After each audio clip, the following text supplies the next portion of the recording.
Le portrait d'une personnalité qui donne du sens au quotidien et qui partage sa passion, c'est tous les jours dans Circuit Court.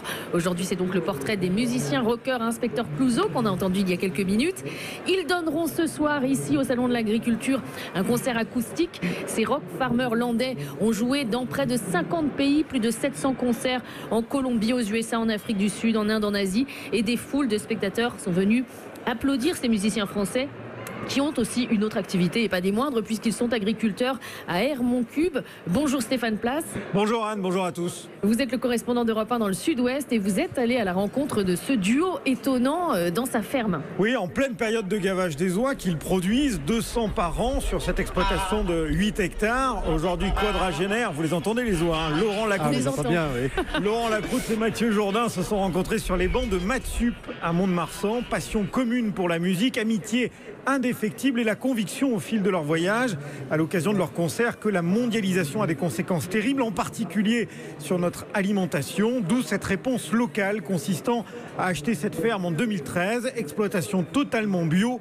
Les deux musiciens gascons, très pragmatiques, énormes bosseurs, mettent les mains dans la terre, comme l'explique Mathieu Jourdain, le batteur d'Inspecteur Clouseau.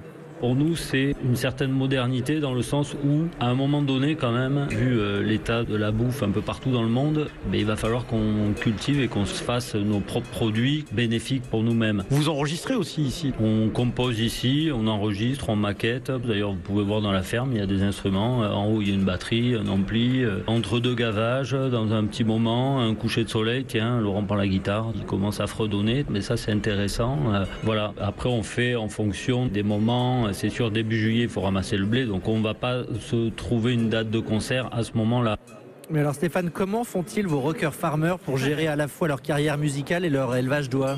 Alors vous allez comprendre, liberté, cohérence, qu'explique très bien Laurent Lacroute, guitariste et chanteur. Tout est global. La ferme nous permet d'être autonome alimentairement parlant. On fait un petit extra avec l'oie et en même temps on sauvegarde une idée, une culture et tout ça. On est un groupe qui est une anomalie un peu de la musique, puisque la musique, comme l'agriculture, c'est extrêmement industrialisé. Je pense qu'on aime bien se mettre dans le dur du travail de la ferme. La musique, c'est souvent pendant les pauses. Là, on est dans un héritage des fermiers américains qui faisaient du blues et du rock. Quand on est sur scène, on produit quelque chose. Et après, dans les produits, c'est la même chose. Faire un foie d'oie ou même un confit d'oie, c'est comme faire un album. Hein. C'est un long processus. Il faut faire naître les oies, s'occuper des reproducteurs, entretenir les prairies, il faut s'occuper de leur faire les céréales. Voilà. Et après, il y a la partie gavage. Il faut un peu se le fader quand même. Et après, vous avez la plumère. Et après, vous avez la cuisine. Et ben putain franchement, c'est même plus compliqué que monter sur scène. Voilà, The Inspecteur Clouseau, une rencontre marquante, je peux vous l'assurer, la simplicité et la chaleur de l'accueil. Vous retirez vos bottes crottées en entrant à la ferme. Laurent Lacroute vous prête immédiatement ses charentaises et vous installe près du poêle, tout en gardant un œil sur sa montre, parce qu'il ne faut pas louper l'heure du gavage des oies. Dégustation de leurs rillettes et de leurs confits, le meilleur que je n'ai jamais mangé, pardon maman. Et puis le récit, vous l'avez entendu, de ce parcours original et fort. Franchement, on les adore. Un confit, c'est comme un album. On va retenir. Merci beaucoup Stéphane Place, correspondant permanent d'Europe 1 à Bordeaux.